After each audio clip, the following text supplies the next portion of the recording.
Greetings! I'm a duck. And you're watching Quack Poker episode 14, I think? Number 14?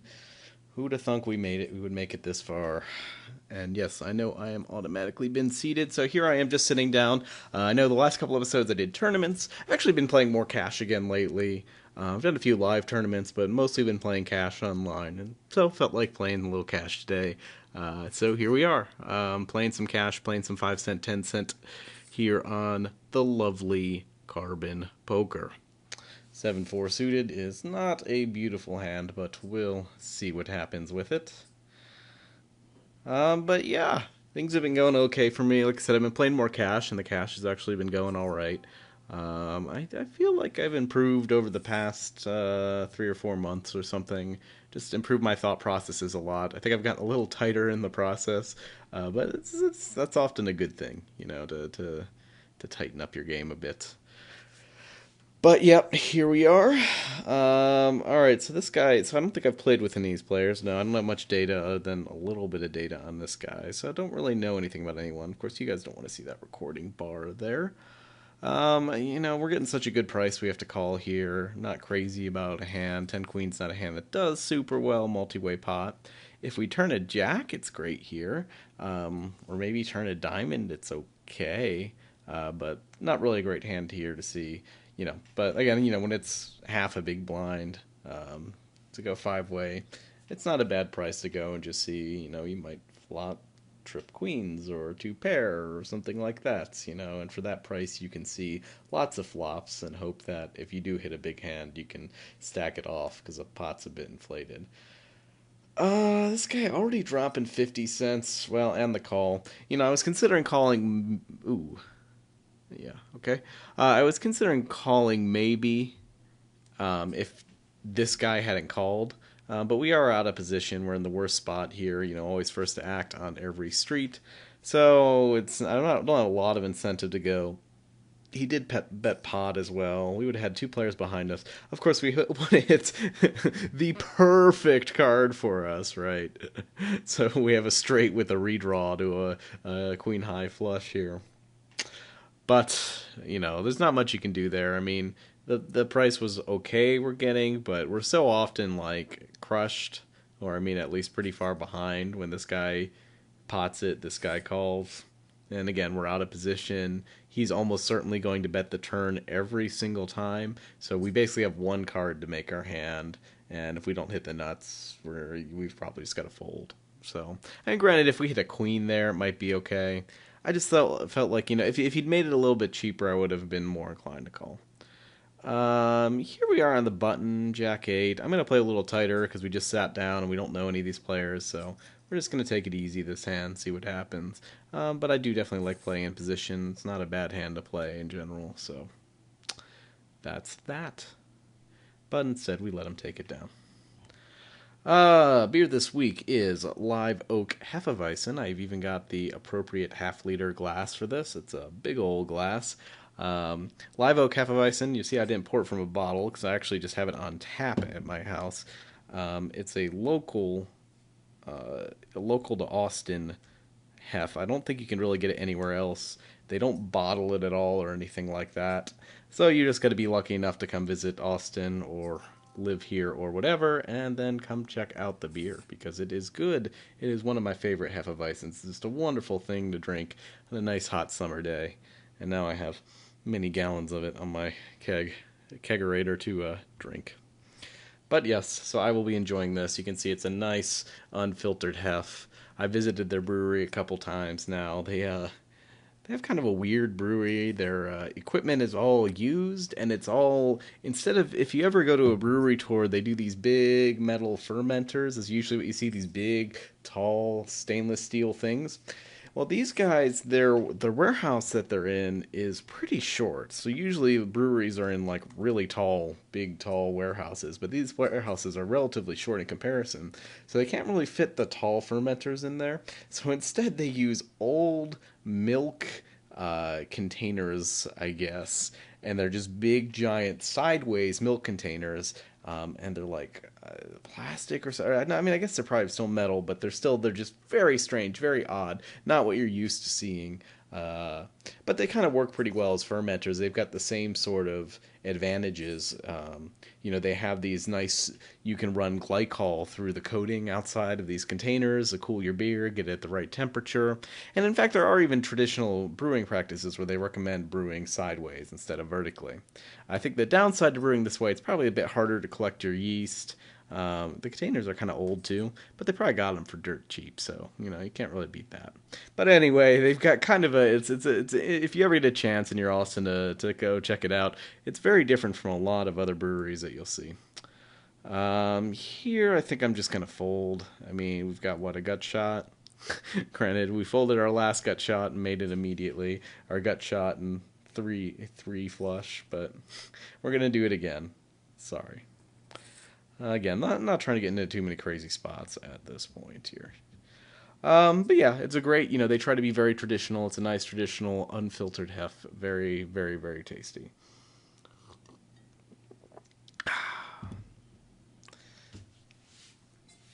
So not a lot of action so far here. It seems like everybody's playing kind of tight, which is unfortunate. I mean, I kind of like playing against tight players at these stakes because you can often run them over by being overly aggressive. 2, 3, 5, 6. We got a gut shot here. No reason not to bet. 12 cents. Um, but you can often run them over by being overly aggressive, but it tends to be a very slow grind when you do that. If you're just trying to be aggressive, be aggressive, be aggressive, it can be a very slow grind, but you will win money. And then you just have to fight the boredom, basically. Make sure you don't put yourself in really weird spots against a bunch of tight players. You gotta, if the players are playing really tight, then you just always have to imagine when they start going crazy, when they start calling a lot of bets or whatever, they probably always have it, and you don't need to get tricky. You'll just have better spots down the road. 3, 4, 6, 7, 8. He raised us, but I mean, how often is this board actually hitting whatever hands he has that he's raising with? Unless he started with a pair or something, I don't see what he's doing there. So I called here just to see if we could, just kind of floating here to see if we could take it down. And of course, we've got a few outs to the gut shot and all that. So if we hit a 5 is good. We hit a heart here. Our flush is good. It's a little weird to see him play it like that. I don't know if I want to bet here or not. I think our flush is just a little too weak to bet here because that might. I mean, I don't know if he's just got a pair here, but even if he's got a low pair, he's probably not calling that often. You potentially can make a small value bet here, but again, I don't really know what this guy's doing. So, all right. So he had 10 jack. So we were right. He was pretty weak on the flop. Now, granted, kind of weird that he didn't bet that turn. Would have made some sense. And he didn't even try to check raise us on that turn. If he had check raised us on that turn, we would have had a fold. But instead, he gave us some value there. I think he didn't play that hand correctly. We're going to bet here. Nice old 12 cents again.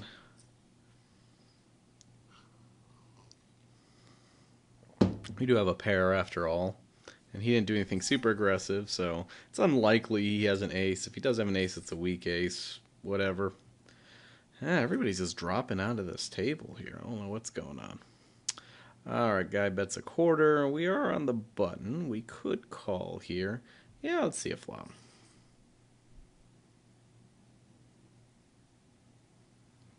Don't know anything about this guy. Don't know how he's going to play heads up. But I think we can just fold it here. Oh, and now he's sitting out. Well, I guess everybody's too afraid to play with us. That's the episode. Now I'll go find another table. Give me just a moment here. Alright, we're back. I immediately found another table. People were just abandoning that table for whatever reason. You see, to our left here, we have 2 short stackers. Ideally, I'd like them to be to our right, just because they're going to, in general, short stackers are going to be more aggressive. They're going to be shoving more often, making bigger overbets, those sorts of things. They at least should be aggressive if they're playing correctly. Now, a lot of times they're not, and they don't do that, I found, especially at these stakes. People don't really know how to adjust to being short stacked. So there's no reason to necessarily expect that. In any case, though, I'm always happy to see short stacks because, they're usually just losing money playing that way. It there's just much more play when you play deep. You know, this 10-cent bet, I don't know what to think about it. We got 2 overs here. Oh, wait, sorry. I didn't even realize these 2 guys were in the hand. I totally blanked on that hand there. That was, yeah, embarrassing. Sorry.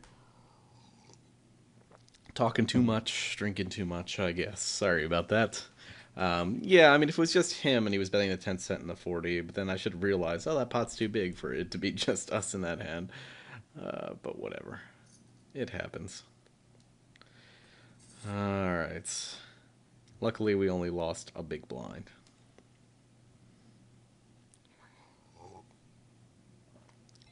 You get an ace-7. Could raise it up, but again, don't know these players. Out of position, all that good stuff. Start with a check here.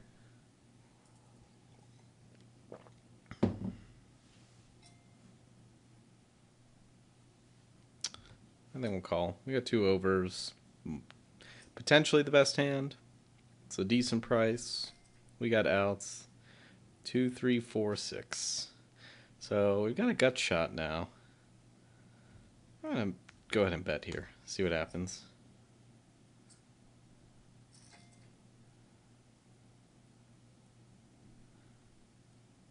Do you think if we bet again, I'm just wondering what he has here. I mean, he could have a misdraw, which then it doesn't matter really if we bet again. He could have a pair, which I think he's folding here if we make a big bet like this. Yeah, he's got trips. Okay, he's never folding trips. Not playing that very aggressively for having trips. I don't know if he was afraid of the straight or he just doesn't play very aggressively in general. I don't think it was an awful play by us there. You know.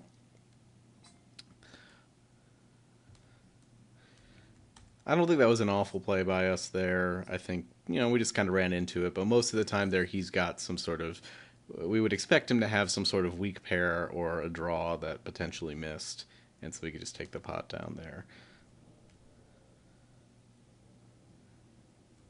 Granted, if he's got a draw that missed, it doesn't matter if we check or we bet, because if we check, his draw probably didn't include a better ace than ours. So...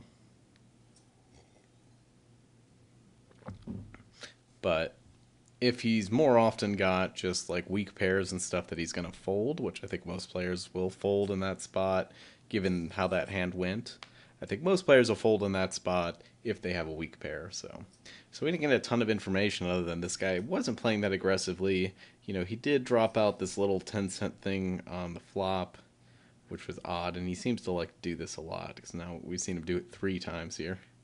We get a jam. This guy hits 2 pair there. This guy had a pair and flush draw and all that. Seems reasonable. I think we're going to raise it up pre. I mean, this isn't a great hand, but we're in position against this guy. All he did was complete. I don't mind.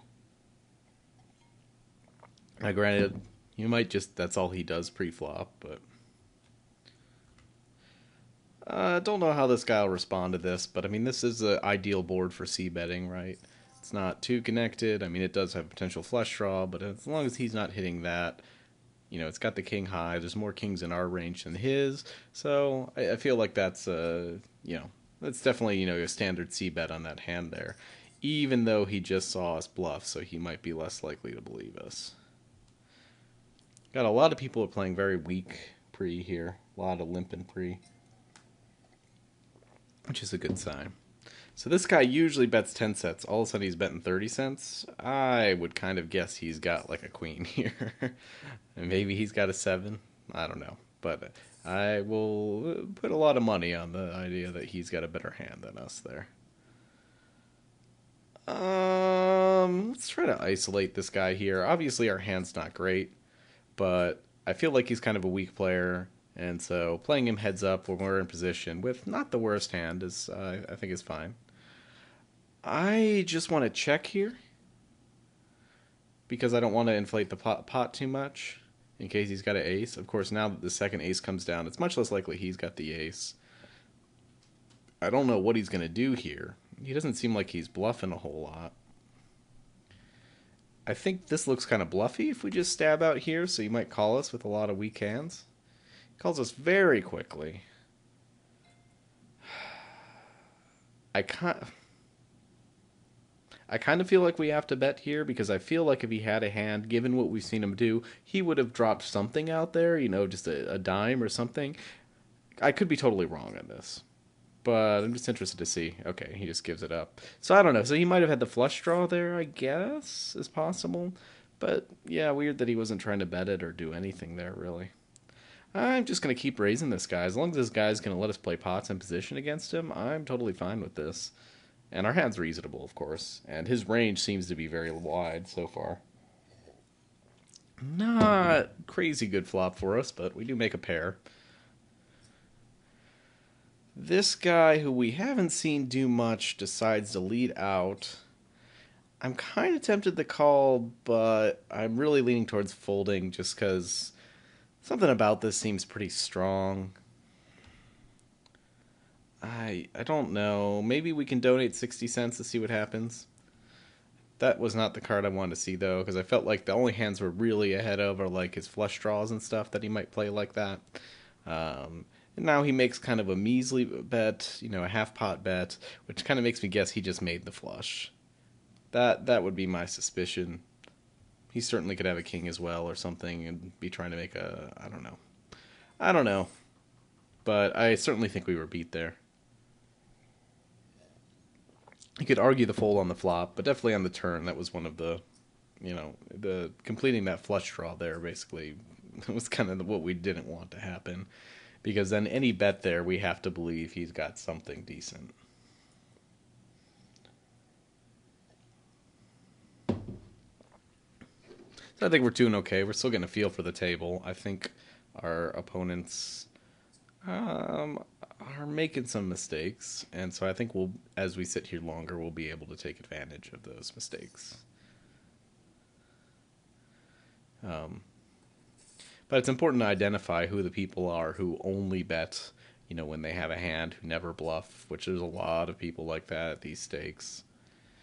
Important to identify those guys early on so you can take advantage of that, and then you can just save yourself a lot of money by not calling in marginal situations.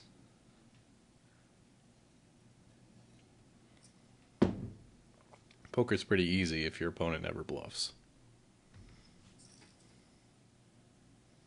Because then you can bluff and take advantage of situations where he wouldn't be bluffing, and that means in the end you're going to be ahead.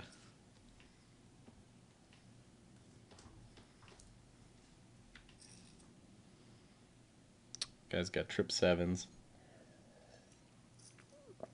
Guy's got a jack. I wasn't paying enough attention to the action. I was looking at my beer. So what happened on that hand? So that guy limped, and our other guy checked.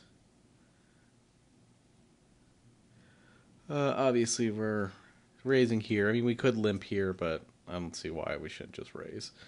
Other than he'll fold sometimes. So let's see. Going back to that hand, I think there was some more important information. Basically, anytime there's a showdown, those are the hands that you get the most information from because you have perfect information about what the player has. So taking a look here, so guy with J9, which was this guy up here, he just called from the small blind. I checked. He then checks. I check. He had made a 7. Cork bets 2. He calls. Now Cork had J9, so he really didn't, he had a 9 there, so he had a better hand. The turn happens. This guy checks. That guy checks again. Then he does actually lead, and he makes a full pot bet after he's made trips, and he wants to get value. Then of course he gets called there because his opponent made 2 pair. Which seems reasonable all around. So this guy will bet when he's got a really good hand like that, trips. And in fact, we've got reason to believe he's going to make a fairly large bet when he's got a big hand like that. Okay. Okie dokie then.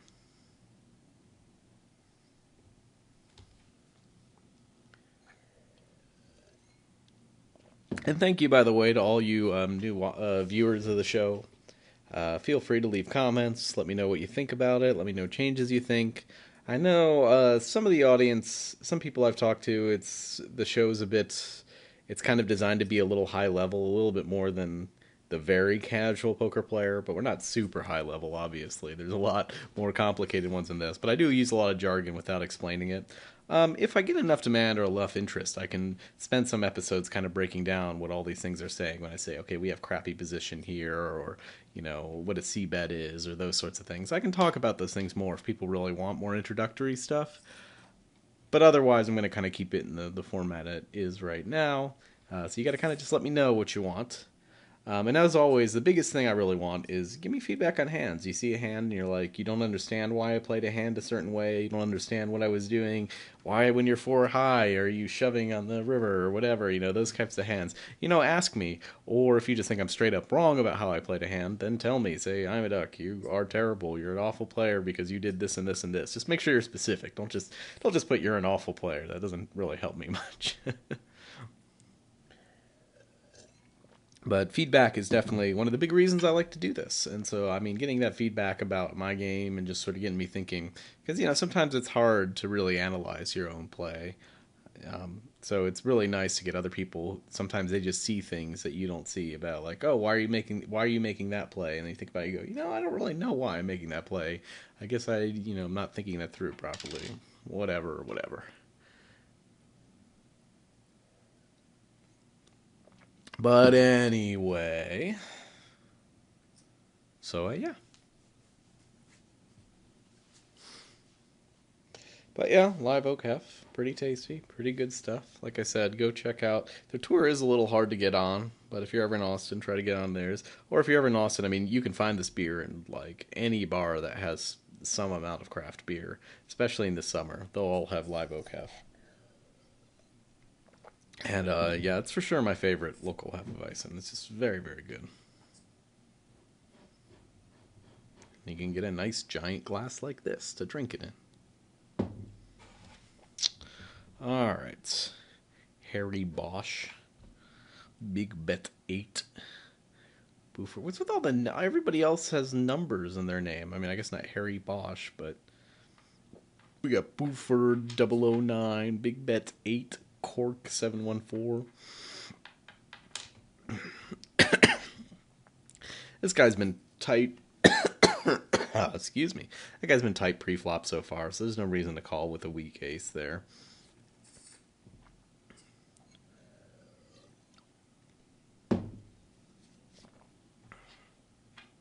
Playing out of position with a weak ace is about the worst situation you can be in, especially against a tight player like that. You just never know where you're at in a hand. If the ace hits on the flop, you feel kind of good, but then if your opponent starts betting, you're like, well, does he have the better ace? Do I fold? How do I differentiate between a better ace and a bluff and a second pair? And, this becomes very tough. I guess we're just check folding here.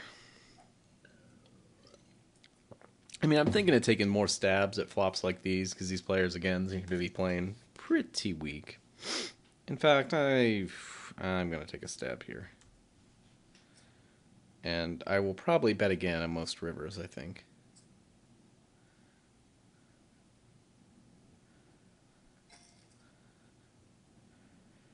9, 10, Jack, Queen. Not quite. So I think we're going to go ahead and bet again. This guy could have a queen, and that would suck. But he's got to be folding most fives, most threes, some nines, miss flush draws, those sorts of things. And the miss flush draws there potentially could be better than our hand, since all we've got is jack high. Alright, we're going to fold here. Not crazy about jack 3. Because big bet 8 is so tight, it could be that we could just open every hand on our button there. But, I don't know. Well, we'll see. We'll keep that in mind in the future. This guy's been kind of loose, so there's a decent chance he'll call. So it's not just free money for us, really. 9, 10, queen. We'll put a...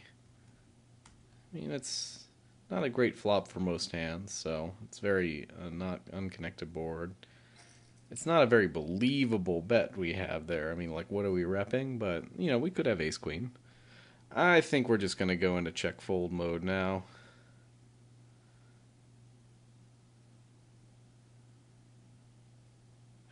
He could have a 2 or 5, but there's not that many 2s and 5s in this range.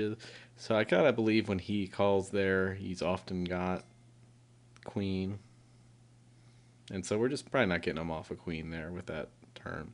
It's kind of a turn card that didn't really change anything. All it could really do is improve his hand if he's got the straight draw or if it ups him to 2 pair or something like that.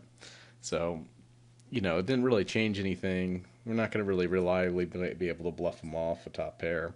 And especially when he bets there, kind of guessing by the way this guy's been playing so far, I kind of want to think that's strong, but we don't have a ton of information, so we could be wrong about that. But I still think it was a worthwhile bet on the flop.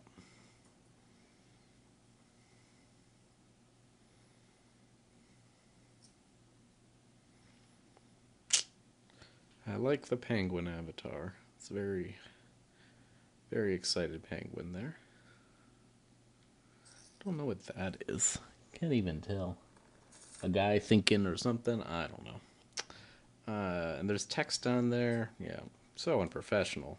Not like our nice little Quack poker. Alright, we're going to check. Not crazy about this flop. But this guy plays pretty weak post-flop, I like to say. So I think we just bet. He's going to play pretty straightforwardly here, I think. Why can't we have a 7? Alright, he doesn't believe us.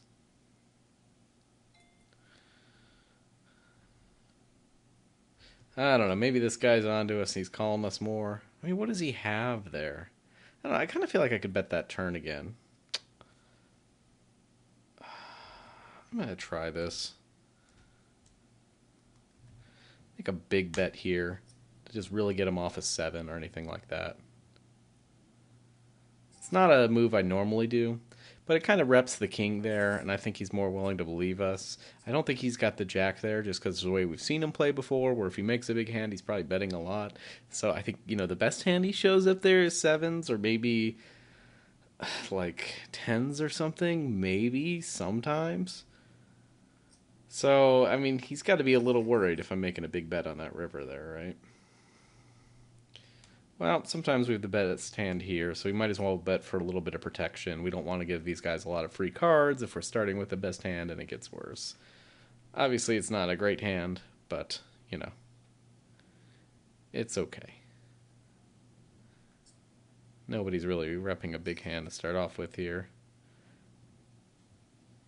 Guy calls very quickly again.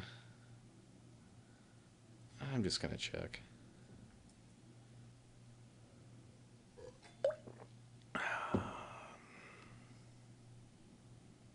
Yeah, let's just check it down. How about that? Could have a pair of 2s. We could have him beat. And he pots it on the river. Kind of makes me think he's got a king. I mean, given that he doesn't even raise pre-flop ever, it's possible he even has something as strong as ace-king. We haven't seen the bluffs from him there. And remember before, the last time we saw him pot it, he has it. We're working off of a kind of limited information, but I tend to believe that. I think that's strong there. So we're going to go ahead and fold. I think our fold was correct there. I don't think our 6s were good. But I could be wrong. I mean, he could be bluffing more. He could be floating more than we think. But it's really hard to say, like, even these numbers. I mean, I certainly believe that he's limping a lot pre-flop. He's almost never raising pre-flop. It's pretty clear this far into the game. I want to bet here. We often have the best hand.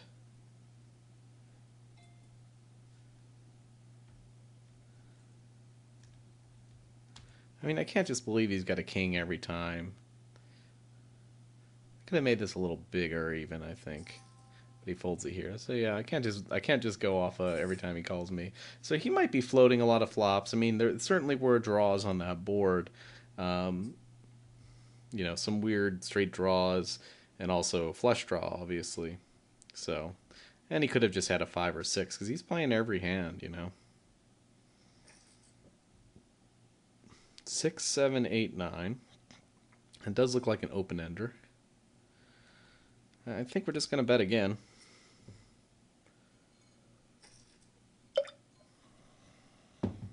This is an interesting spot here. If he bets, we're folding for sure. Yeah, folding for sure. We're gonna tank it for a while. Be like, oh, I don't know. What should I do here? I'm so confused. We're folding here. I don't think he's ever bluffing in that spot. I mean, we were gonna bluff in that spot, but I don't think he is. I mean, I could be underestimating him for sure, but we haven't really seen him bluffing around much. I mean, I believe the guy floats a lot, but I don't think he's necessarily bluffing there. This is too small a bet from our opponent. Obviously, they're too small a raise there. We're just always calling that with any two cards. We do make a pair. I'm a little bit worried, but I don't think we can fold just yet.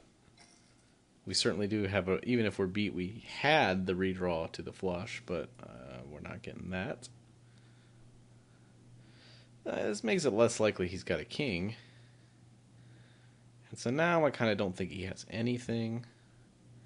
I'm going to make kind of a small bet, assuming he's got like ace high. Just kind of put him to a decision here. Calls very quickly, which, yeah, I wouldn't be... Oh, he's got a jack? Jack 3. So he raised us with jack 3 offsuit. Interesting. So he might just be attacking us when we limp our small blind, thinking that's a sign of weakness. Obviously, we're doing that with a very wide range, so he is mistaken there.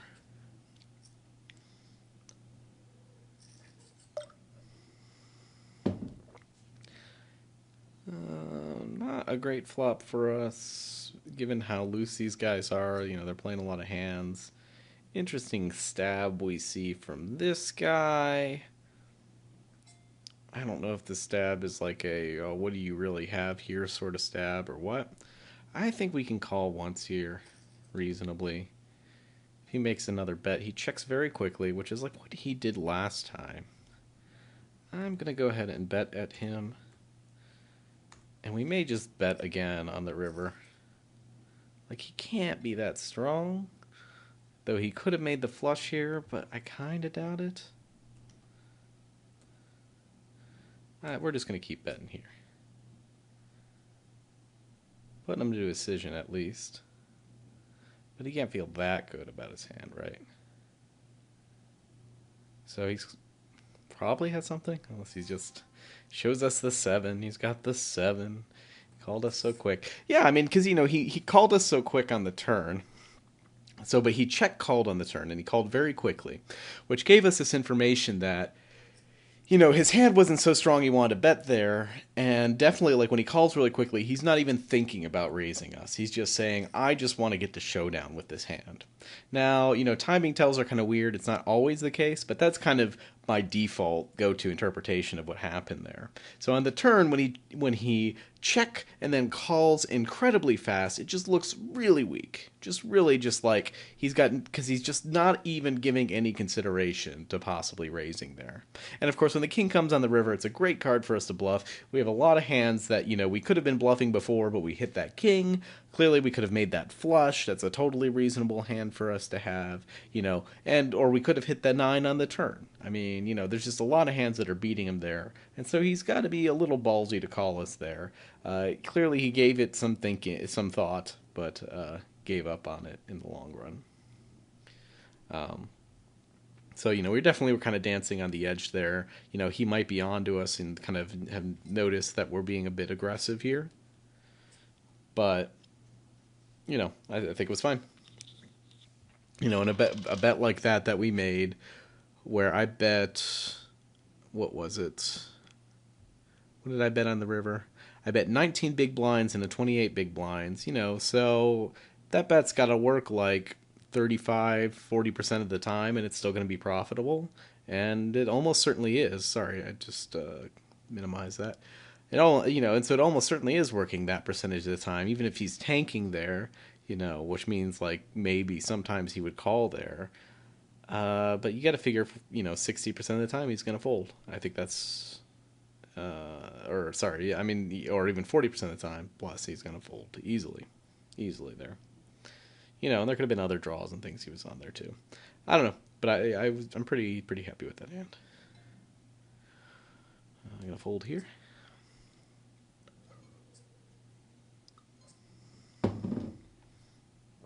Didn't really watch that last hand that was going on. It did get to showdown, it looks like. So we'll take a quick look at it here. Buford calls. This guy calls. Everybody just limping again. So Buford, who's just limping under the gun with Queen 2 offsuit. Yeah. And then Harry Bosch calling as well on the button, it looks like, with 9-jack. Well, that's fine, I guess. Okay, so he flopped trips. Goes check, check, check. Check, check. Harry Bosch bets because he's got a lot.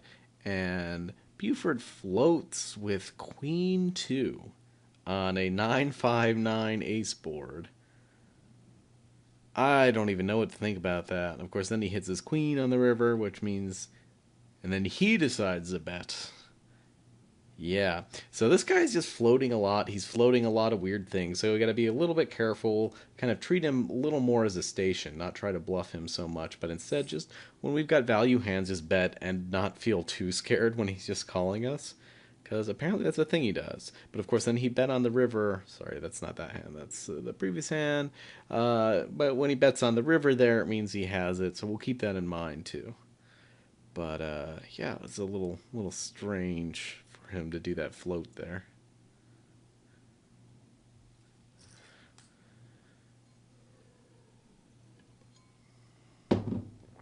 We're going to check. We got a gut shot, but something tells me someone's going to bet here, and we're not going to get to... Well, you know, we got a gut shot. I don't mind betting here. This isn't a... You know, this isn't a particularly, like, crazy connected board. There's not going to only be a lot of hands that want to continue here. I feel like Cork is going to be folding here a whole lot. This guy, I mean, might have been floating with something weird. 6, 7, 8, 9 is not a straight. We could bet again, but, you know, since there's two guys and this two, you know, if it was just heads up, I would probably bet again there. But it is not. So I think we can just play this a little weak here. I mean, we didn't... In fact, oh, 9-7. He had just nothing. Ace 2. Wow, so we could have probably won that hand with a bet there. You know, again, it's a question, okay, I don't know. I don't know. You know, I could probably go back and math that hand out later. It might be a good hand to math out later and just kind of see, like, all right, what are all the hands they're showing up with? You know, if they're showing up with hands like that, you know, he's got 9-7, so 6, 7, 8, 9. Okay, so he had an open ender, and then he, yeah, nailed that. Okay, I don't know.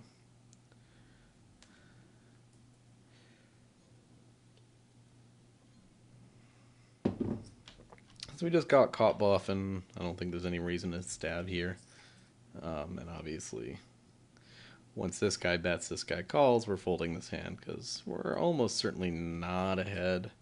I mean, we might be. It's possible, given the way these guys are playing, but we're in the worst position, so.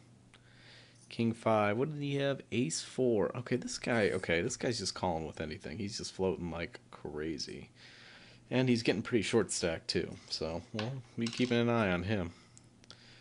Don't really want to raise here. This is a good hand that plays well multi-way because we can hit our flushes, hit our straights, those sorts of things. So hit our top pair with 9, which is not bad. If he bets, we're certainly calling. If he checks, we're certainly betting for protection because there's a lot of hands that can improve to beat our hand. Sucks that this guy calls, but I mean, he's floating so light. We've got the best hand a lot of the time. Now we almost certainly have the best hand. Definitely betting here because the guy to our right is a calling station. I'm going to say 210.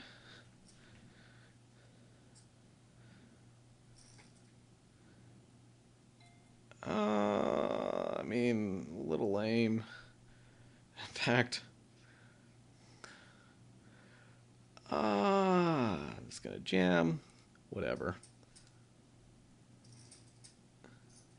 Yeah, that sucked. The board pairing there really had me worried because yes, you know, it screwed us over. It counterfeited our 2 pair there. And I felt like that was a possibility for sure. This limp was kind of a reaction limp. I don't even know what I would do there. Maybe raise, maybe call, but I'm just whatever. Was slightly tilted after that hand. I think we played that hand fine. I think the shove in the river, I was contemplating just because it was like that seven I knew was just not good for us because there's going to be a lot of trips he hits, given the range of hands he's playing. I'm fine with folding here. Let's just not. But on that last hand, yeah. So given the range of hands he's playing, that seven was definitely a bad card for us, and we could tell that he's going to hit a lot of trips there. Our two pair is going to be counterfeited, so if he's got a better jack, he's got us beat. It didn't really hurt to bet there just because I know this guy's going to be calling us with worse given the way he's been playing. He's never folding there, and I think he's got slightly more worse hands than better hands there, so we might as well bet. But I was not feeling good about it. I felt like we definitely could have gotten beat. I knew that seven was just not a great card for us at all. Maybe could have checked and saved myself 44 cents, but I mean, really, it was like what? Some tiny percentage of the pot. 4 point, yeah, yeah, it was like 10% of the pot, or sorry, less than 10, like 5% of the pot there. So, I'm not gonna be really upset about that last bet there. Okay, I am gonna reload, however. One second. Yeah, and that's kind of the unfortunate thing about playing against, you know, when you play against these calling station type players, is you are forced to just get your money in whenever you have a solid hand, but that means you are kind of a slave to your card. So if a solid your range of what you call a solid hand is much wider. So there's also more hands that will end up beating you in the long run and all that. Granted, against a lot of players, we're going broke there. I mean, we've got two pair on that hand. There's not too much crazy stuff on board there. We got two pair. He's got an over pair. There's not much we could do. It's just, yeah, the board pairing on that river really sucked for us. So what are you gonna do?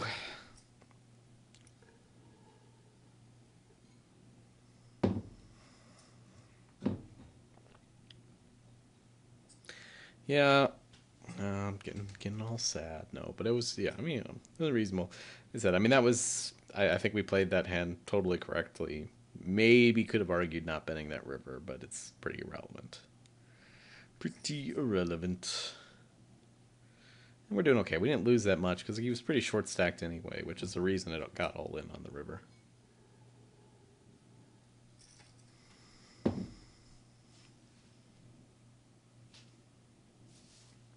Sorry. All right. We have Buford doing some betting here, which would imply he's got a hand. Harry Bosch calling a bunch. What you got, Harry? So I don't think Buford's got the flush. He might have had a weak ace, yeah. That's exactly what I was thinking. Makes sense. That makes sense. Alright.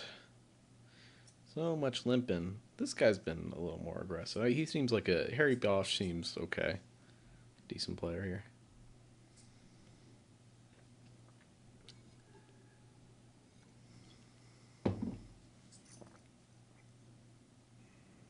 Alright.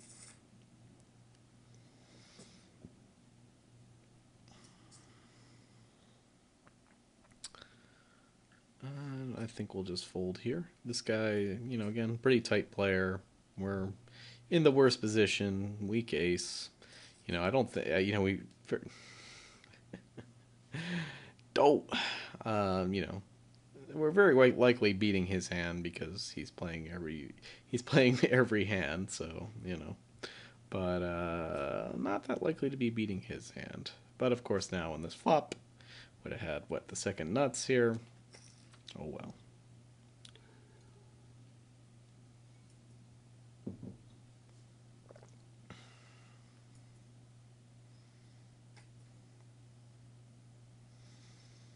I'm just gonna hum music to you, kill the time. Ha ha ha. No, I'm not gonna do that. All right. Slow play today. You got an ace and a 6. I am fine with that. You know, if that last hand, if I'd gotten it all in on the turn like I should have, I would have even had all that all-in equity.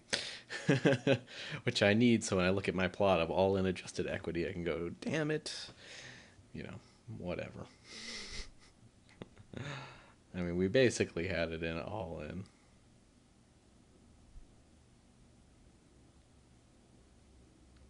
Because I don't know that there was a card that could have come on that river that would have made me not bet there. Oh, Harry Bosch, Harry Bosch, Harry Bosch. I don't like this hand that much. You can have it. And I think the guy's alright. And we did have position on him, but, you know, weak ace. It's one of the worst hands to play, you know. I mean, I don't mean worst hands to play as in, like, you shouldn't play it that often. It's just not a fun hand to play because you can get yourself into expensive trouble with weak aces.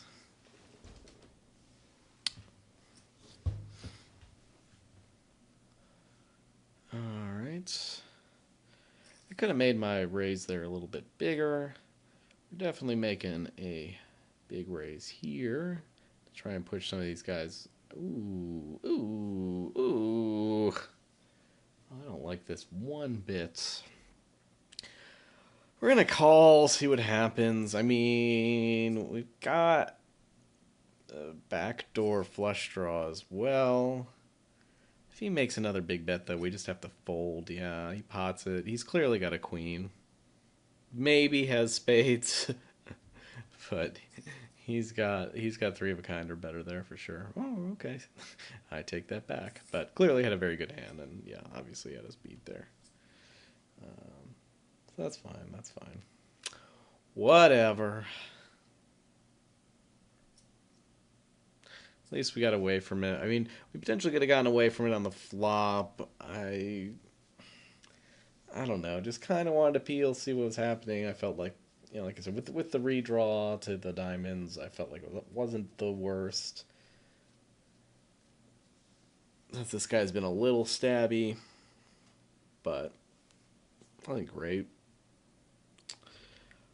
Could have just folded the flop.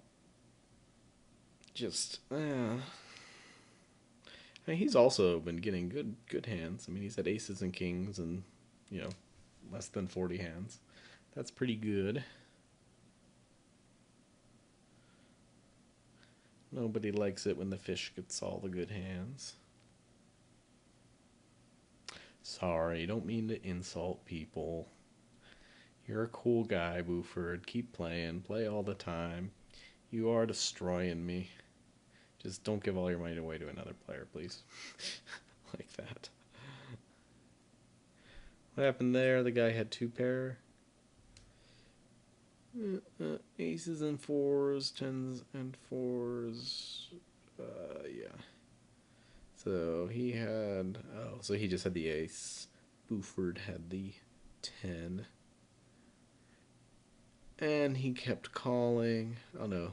Check the turn. Called the river. Yeah. So, like I said, Buford, you know, he's clearly very stationy. So, you know, we just have to be careful. When he's got a really good hand, we don't want to give him all our money. But when we've got a really hand, we need to milk him for all he's worth. And that's basically how we're going to get out ahead of him.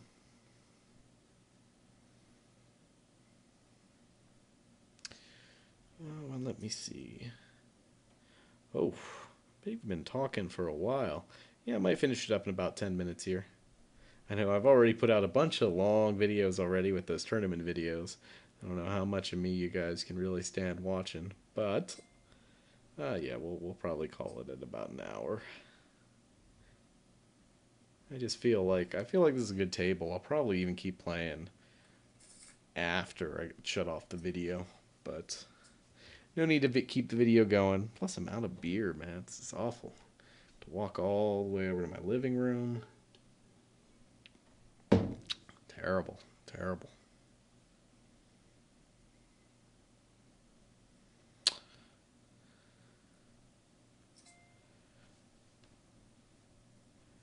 I am going to fold.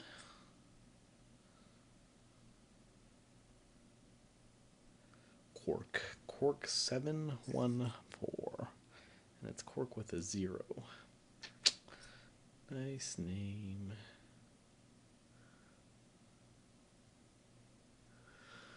Do do do. Do do do. We would have had trip 2s this hand. This guy bets, calls, bets, call. This is interesting. See the two tighter, decent players getting in a hand here. What do we think he has? Like 10s or something? Yeah, he gives it up there. And then the guy on the left, Guillote or whatever, probably had 3s. I don't know. Or he was just bluffing. He figured it's his last hand of the day. He's gonna bluff that sucker.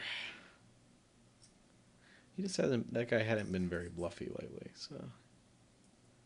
Or I mean, really, this whole shindig. Also, if any of you are from Austin by chance, which I assume, I get some of the.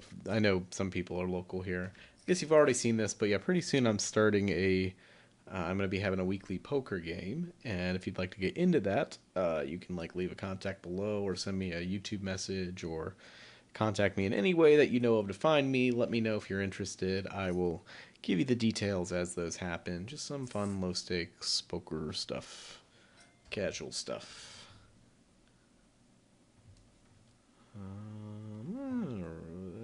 Sure. I'm in the mood to raise them. Why not? Take position on them.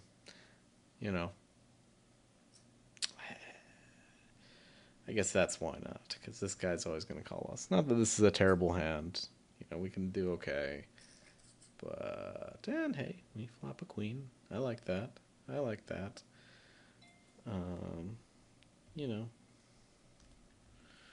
Gonna bet. Buford, you're gonna float. Not floating this time. Yeah, that's always a shame. He floats every time except when I've got a hand. Buford, I guess. It's like a city, right? Is that how they spell it? I don't know. 009, is he secret agent?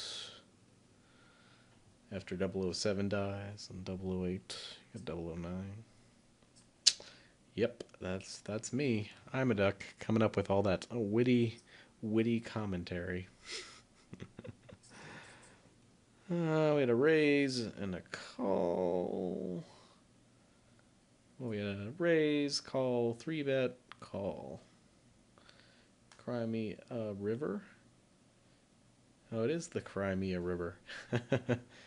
We did when I was playing pub trivia the other week, that was our name, and then we found out, because often when you do pub trivia, people always come up with topical names for their team name. You have some sort of team name for your team, and they're usually something that's happened in the news, or it's just the name you use every time. But yeah, we did Crimea River, and then there were 2 other teams that also did Crimea River, because it's not a very original joke, or at least everybody's thought of that same joke. So, yep.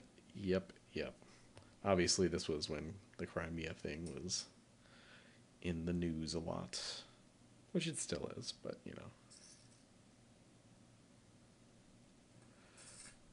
we shouldn't make light of Russia invading countries for no good reason. Cork, why are you raising? I don't know that I want to. In fact, this guy doesn't raise much. 2-3 suited, probably too weak to call here. Oh, it's a good price. 25 cents to win 80 cents. We got a deuce and a 3. Whatever. I wouldn't recommend that call there, but, every once in a while you just got to be fuck it. It's a quarter. Who cares? A quota. So Cork's checking there. I mean, I can't imagine that 7 changes hand much. I gotta bet. I mean, it's hard because we can't rep much here. But we can say, oh, I've got the jacks. I got jack. I mean, I'm gonna bet at him again too. I don't, maybe he's got like nines or something. I mean, he might be slow playing us, but I don't care. I think we're gonna make a big bet here. I think this works about enough of the time, but I'm not 100% sure on this guy's play. It's a little weird because he did do that pre-flop raise, and especially that king is an odd card. But he's not snap calling us here, so I don't think he's got ace king, so that's good. I gotta think he's got a hand like nines. Oh, queens. Okay. That's better than I thought. I don't know what he was tanking about then. I mean, interesting that he tanked there. Like, that was a real decision, but I mean, that should have been a snap call for him. I was feeling good when he was tanking there because I thought his hand was significantly worse than that. That's why I was saying nines, because, like, yeah, a hand like queens, it should have just been a snap call. Like, the only thing he's worried about is if I somehow just manage to bink the king on the river. I mean, what else do I have? Like, if I had aces, I would have done something more aggressive earlier. He would have heard about it if he's paying attention. But I mean, the guy, he may not be thinking about the game too much. He may not be adjusting to how we're playing too much. But it really should have been obvious to him that queens were beating the majority of my hands, and especially when you mix in how often I'm bluffing there. Whatever. Weird that he didn't bet that flop too, but understandable. I mean, because that flop is so dry that it's like, if he's betting there, he's probably just going to get everyone to fold, but he's probably ahead of everyone. But I'd still want to bet a little for protection. So maybe this is a hint that this guy is just a little nervous, playing a little weak, weaker than he should be post flop or whatever. But we'll keep that in mind. That might mean that that being aggressive is sort of the right thing to do to him there. But, I mean, I felt like he had a strong hand. Suited ace, I'm fine with just the call here. He could raise, but I don't think it's good. Especially when we're a little light. A little light in the loafers here.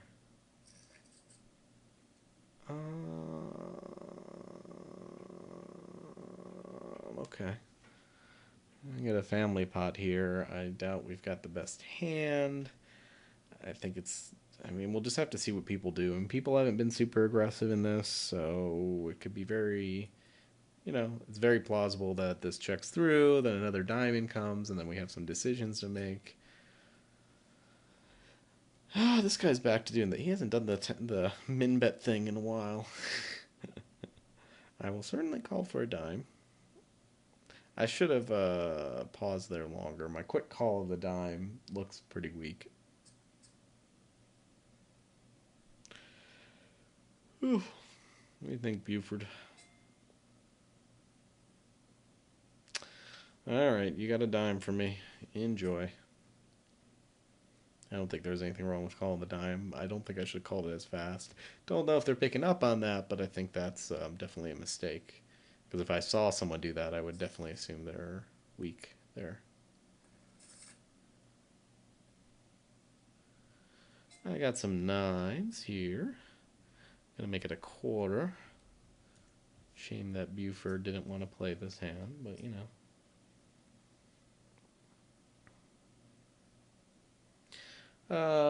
we could rebuy some if we wanted to, but I don't particularly want to here.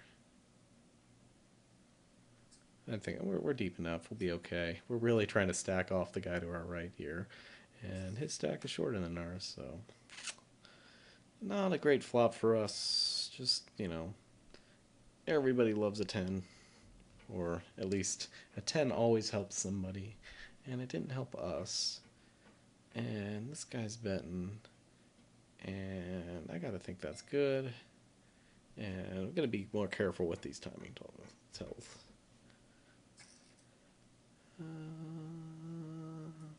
Alright, I think the next hand will be the last hand for the video here. We'll wrap it up.